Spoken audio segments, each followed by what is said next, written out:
Today I'll be talking about a movie called 13 Women. Um, wow.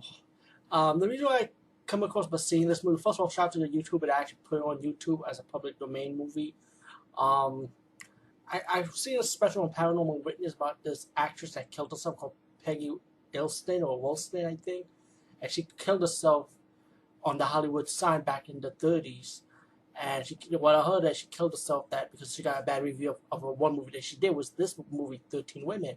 And it was the only movie she ever did, you know. She killed herself, and I think years later, and 80 years later, 80 years, people that go to the Hollywood sign, they see this lady in white, and they found this lady in white was the actress Peg Elston or Wilston that killed herself, you know, and she had to be appeared in this movie.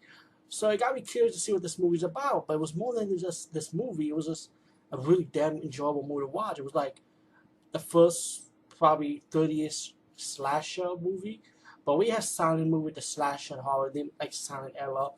But this movie, I would say, has to be the first homage, like it paved the way for other slasher movies that we finally have strong women characters, especially a strong women villain character to be the main villain in this like drama horror type of movie, I would say.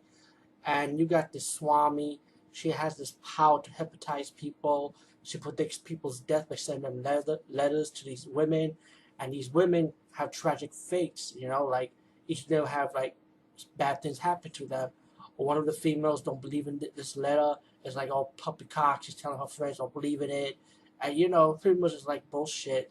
While you got this evil Swami, it's gonna make an effort to destroy these women's life, and it's like you also got your ending how the villain is gonna have his demise in a way, and it's nothing new now, but back then it will be something like, wow, I can't believe this happened, you know, and especially the plot of why the evil Swami woman want to kill these females, you know, it's just like it was just like funny because.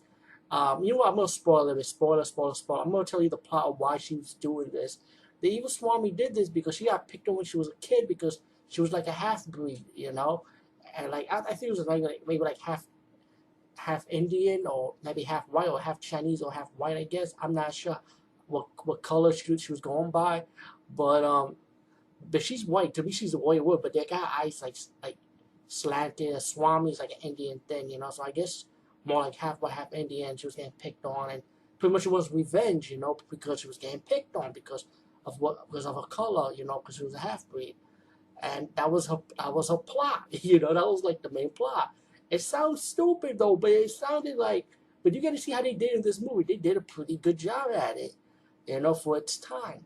All in all, 13 Women, check it out. It's not really a bad movie. It's really an enjoyable movie for its time. It's definitely one of a kind. It's definitely paves the way for other horror movies to come along, you know, from this era, from the 50s, 60s, 70s, you know. I mean, 20s and 30s, man. You'd be surprised what kind of horror movies they had back then, and you'd be like, wow, they did that back then. Yes, they did. Anyway, peace, guys. See you later.